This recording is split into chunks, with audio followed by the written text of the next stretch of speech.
mari kita sama-sama lihat apakah pemicunya karena persoalan ketidakadilan atau yang kedua apakah ini berkaitan dengan konspirasi global. Nah, yang ketiga adalah apakah ada terjadi sesuatu di internal aparat keamanan.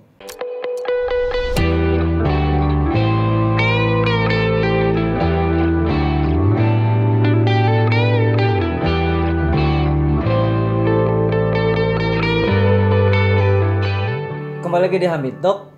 Kali ini boleh kita bilang katakanlah konten baru, dan rencananya ke depan konten ini akan menjadi semacam konten yang terus-terusan, dan juga boleh kita bilang membahas isu-isu yang memang aktual, kemudian juga mungkin isu-isu yang agak luput dari sorotan publik.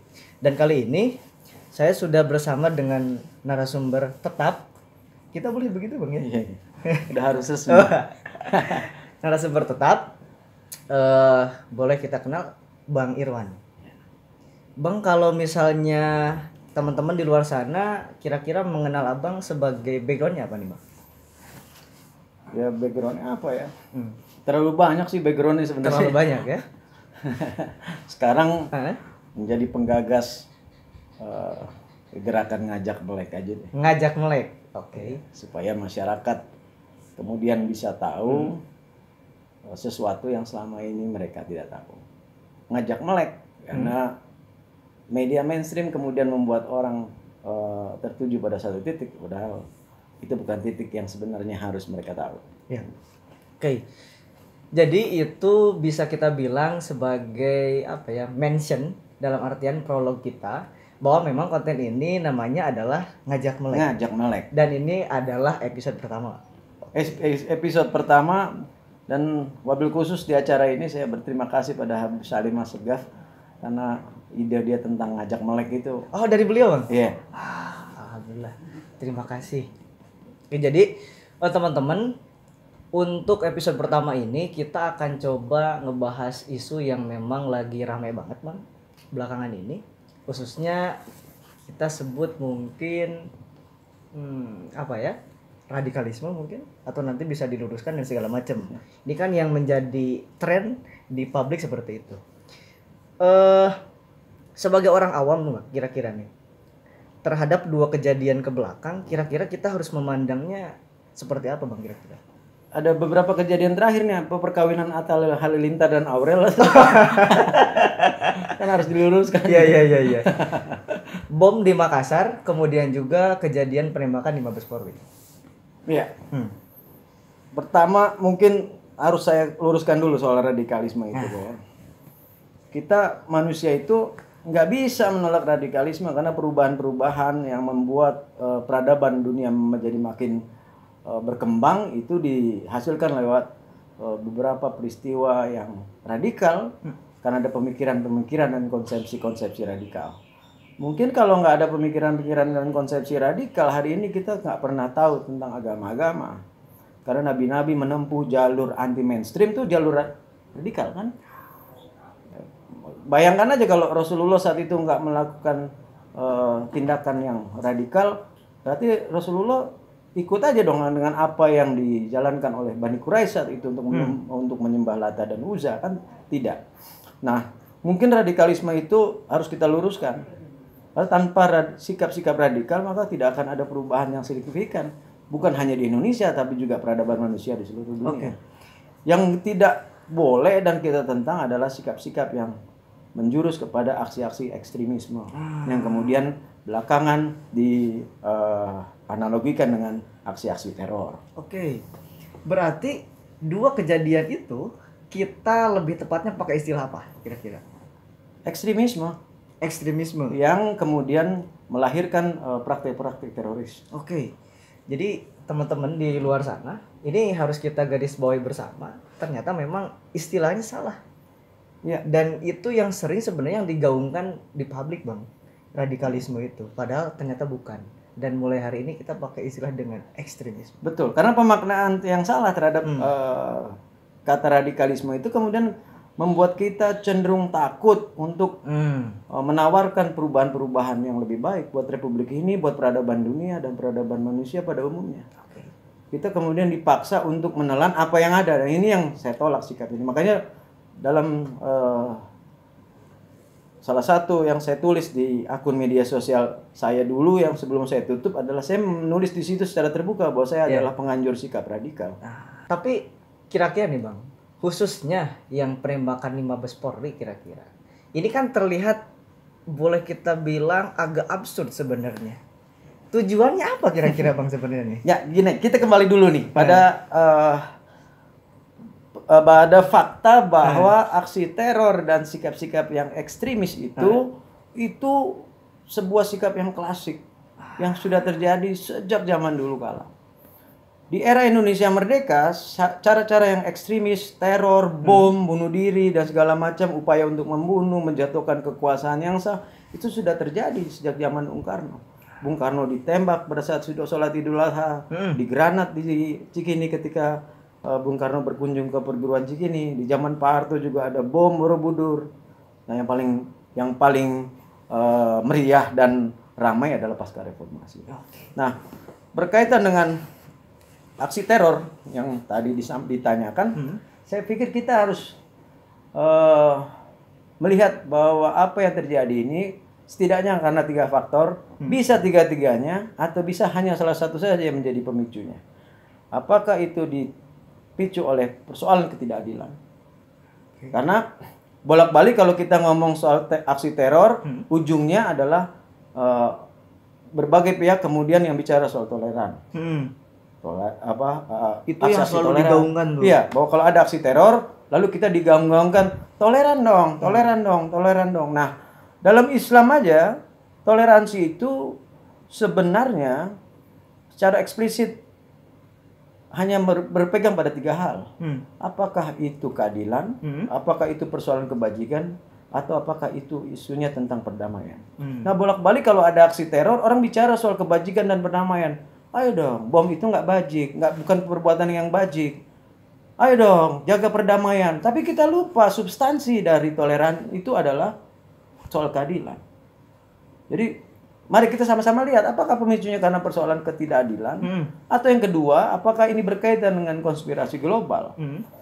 Nah, yang ketiga adalah apakah ada terjadi sesuatu di internal aparat keamanan, baik aparat keamanan kepolisian maupun lembaga intelijen kita. Karena tugas lembaga intelijen adalah cegah dini. Ini kok tiba-tiba ada bom, kan berarti harus kita pertanyakan pada kemana ini yang harusnya sudah membaca ada ini. Ini saya agak meng-highlight poin yang ketiga nih Bang nih, terkait aparatur tadi pemerintahan. Jadi kalau kita lihat dari kondisi dan yang tadi saya bilang ini agak sedikit absurd. Jadi kira-kira spesifiknya seperti apa Bang nih? Begini, tahun 2013 ketika bendera Benang Raja, RMS dan bendera Bintang Kejora berkibar di Bundaran HI, saya menulis kritik saya yang sangat pedas kepada Kepala Badan Intelijen Negara saat itu. Karena bagaimana mungkin wilayah yang masuk dalam ring 1 ibu kota negara kecolongan ada pihak yang mengibarkan bendera-bendera separatis. Pertanyaan saya pada saat itu adalah, ini intelijennya kebobolan atau memang barang ini dibiarkan masuk? Nah, pertanyaan yang sama akan saya tanyakan ini terhadap berbagai peristiwa gitu. Karena ini lucu, karena dia masuk ke wilayah yang sudah sangat steril di Mabes Polri. Bagaimana dengan keamanan Kapolri misalnya? Bagaimana dengan keamanan para pimpinan-pimpinan Polri kalau ada orang bawa senjata masuk? Nah, ini pertanyaannya kan kepada kepolisian dan Badan Intelijen Negara, ini kebobolan atau terbiarkan masuk? Saya nggak mau bilang dibiarkan masuk ya, nanti saya diciduk kalau dibilang dibiarkan, saya bilang terbiarkan masuk. Nanti saya ikut. Jadi saya mengutip, tadi saya baca di salah satu media, Indonesia Police Watch menyampaikan bahwa peristiwa Mabes Polri itu seharusnya ditindaklanjuti dengan sanksi kepada beberapa pihak di internal kepolisian, tapi ini tidak terjadi sampai hari ini. Dan kritik IPW itu saya dukung, karena seharusnya itu ada kelalaian dan abai itu mengakibatkan kemudian performa kepolisian negara dipertanyakan. Lalu gampangnya gini deh, kita rakyat ini kan dijagain sama aparatur negara, termasuk kepolisian, keamanan, ketertiban. Bagaimana kita bisa menjaga polisian negara bisa menjaga keamanan dan ketertiban buat rakyat kalau markas besarnya sendiri kebobolan. Betul. Gitu ya. Oke. Ini saya agak ingin sedikit memberikan pertanyaan yang mungkin agak radikal, Bang. Tadi terkait performa aparatur negara. Apakah bisa kita bilang ini semacam pelemahan terhadap katakanlah aparatur negara khususnya di apa bagaimana Bang kira-kira? Ya, kalau dari kacamatanya kacamata hukum mungkin perlu pembuktian. Tapi kalau kita bicara secara politik, maka semua asumsi bisa terjadi. Jadi supaya tidak keruh, saya pikir yang paling penting hari ini adalah pihak keamanan, kepolisian, intelijen harus segera melakukan introspeksi diri. Introspeksi terhadap kinerja kelembagaan, karena ini berkaitan dengan tanggung jawab mereka mengamankan setiap jengkal tanah yang ada di Republik ini, termasuk keamanan dan keselamatan warga negaranya. Jadi kalau apakah ada intrik di dalam, karena saya tidak tahu dan tidak ada punya bukti, saya nggak berani bicara soal itu ya. Tetapi dalam berbagai peristiwa selalu ada kemungkinan itu. Jadi kalau kacamatanya hukum perlu pembuktian, kalau kacamatanya politik bebas-bebas aja sebenarnya. Wah. Gitu. Dan ini kan membuat perspektif kita menjadi lebih kaya gitu kan. Iya betul Bang. Iya. Oke. Berarti kira-kira nih pertanyaan pamungkasnya, dengan berbagai rentetan kejadian tersebut, sebagai katakanlah saya misalnya orang awam juga teman-teman di luar sana, kira-kira harus bersikap seperti apa Bang? Begini, saya agak khawatir ini dilarikan menjadi isu yang kemudian berkembang, mendiskreditkan salah satu agama. Katakanlah Islam misalnya. Saya sebagai umat Islam, saya harus luruskan bahwa kalau soal toleran, sikap-sikap yang toleran, sikap-sikap yang sangat terbuka dengan keyakinan lain, paham-paham lain, saya sebaiknya nggak usah diajarin lah kalau umat Islam itu ya. Karena Rasulullah sejak tahun 622 Masehi dalam Piagam Madinah sudah memperlihatkan dan membuktikan secara empirik bagaimana Rasulullah sebagai panutan dan teladan umat muslim seluruh dunia sudah memperlihatkan bagaimana ia sebagai pemimpin negara saat itu memperlakukan semua umat manusia, warga negara yang ada di Madinah, baik kaum muhajirin, baik kaum ansor yang saat itu juga sebenarnya tidak akur-akur betul ya. Lalu ada kaum Nasrani, kaum Yahudi dan kaum Majusi dengan hak-hak dan kewajiban yang sama. Nah, apabila itu kemudian ditarik, benar nggak sih ada orang mau bunuh diri gara-gara cuci otak nih kan? Jadi bahan pertanyaan banyak orang hari ini. Dan itu yang sering digaungkan. Saya orang yang nggak percaya ada orang mau bunuh diri karena dicuci otaknya. Oke lah, dia akan melakukan hal-hal yang macam-macam, mungkin teror, mungkin melakukan pembunuhan, mungkin melakukan apapun gitu. Tetapi saya orang yang tidak percaya ada orang mau mati karena dicuci otaknya. Tidak ada orang mau mati karena iming-iming surga. Coba deh, kalau kita jujur-jujuran aja deh. Dia kan di dunia ini kalau kita lihat ada berita orang bunuh diri pasti kan ada 3 sebab. Apakah dia patah hati, putus cinta, terhimpit hutang, atau masalah ekonomi. Masalahnya sangat duniawi gitu. Jadi dia justru mau lari dunia, mau meninggal itu untuk meninggalkan perkara-perkara yang membuat mereka kemudian stres di dunia ini gitu. Tapi bukan karena sesuatu yang belum dia lihat di dunia yang lain gitu. Nah, saya khawatir para pelaku sampai kemudian berani bunuh diri ini bukan dicuci otaknya, tetapi ditekan oleh kekuatan yang sangat besar. Nah, saya sayangkan kenapa kemarin perempuan mungkin masih seumur anak saya nomor 1 ya. Seumur saya. Ya, seumur Dinda juga. 95 ya. Jadi semudah itu kemudian mau mengorbankan dirinya, dan yang saya sayangkan adalah kenapa harus ditembak mati. Padahal kalau lihat media katanya hanya pistol airsoft gun gitu. Seharusnya kalau pistolnya airsoft gun ya ditembak kakinya mungkin saya pikir udah lumpuh. Untuk kemudian kita bisa tahu siapa yang mendorong dia melakukan tindakan itu gitu. Nah, kalau dibunuh kan kita kemudian kehilangan. Kita perlu tahu siapa sih sebenarnya yang memaksa dia kemudian mau bunuh diri. Karena saya di kesempatan ini saya mau ngomong di Islam ini mayoritas hanya terbagi menjadi 2 kelompok. Yang satu adalah kelompok yang secara syariat kelihatan sangat taat, bahkan mengkafir-kafirkan teman seagamanya, bahkan mensirik-sirikkan teman seagamanya, membid'ah-bid'ahkan teman seagamanya gitu kan. Tetapi saya yakin orang-orang itu nggak akan mau mati untuk surga yang belum mereka lihat, karena mereka juga masih sangat duniawi ya, jadi belum zuhud. Nah, kelompok yang kedua adalah kelompok ulama-ulama, orang-orang alim, orang-orang soleh yang zuhud, tidak lagi bergantung pada dunia, tidak peduli pada dunia. Tapi saya pastikan mereka juga nggak mau meninggalkan dunia ini untuk sesuatu perkara yang bukan karena Allah. Jadi siapa sebenarnya? Atas dalil apa dan motivasi apa? Ini yang penting buat kita ketahui. Sayang sekali karena menurut saya kalau konspirasi internasional ya global, saya lihat dua negara yang selama ini disebut-sebut menjadi penampung pelatihan kaum teroris, misalnya Libya dan Afghanistan ketika di era Taliban, dua-duanya sudah tidak ada gitu. ISIS al-Baghdadinya pun katanya sudah terbunuh. Iya. Osama bin Laden sudah terbunuh. Jadi siapa sebenarnya kalau ditarik teror? Kan teror itu nggak mungkin lokal. Kalau teror itu lokal berarti ada perkara soal kebijakan pemerintah kan gitu. Nah, kita mungkin sudah saatnya lah kita jujur pada diri kita sendiri apa yang terjadi. Jangan sampai kemudian rakyat menjadi semakin ketakutan gitu. Berarti katakanlah kita sebagai tadi masyarakat awam kira-kira harus mensikapinya seperti apa, Bang? Santai aja. Santai aja. Santai saja gitu karena apa yang terjadi bolak-balik di negara kita soal teroris dan segala macam itu, saya pikir masyarakat sudah tidak banyak yang peduli ya. Saya lihat aja misalnya katakanlah peristiwa bom Makassar atau apa, ya ada kesedihan-kesedihan, tapi kemudian belakangan kemarin saya lihat masyarakat sudah fokus sama perkawinan Atta Halilintar dan yang dihadiri oleh Presiden dan Menteri Pertahanan serta Ketua MPR. Jadi pada saat yang sama juga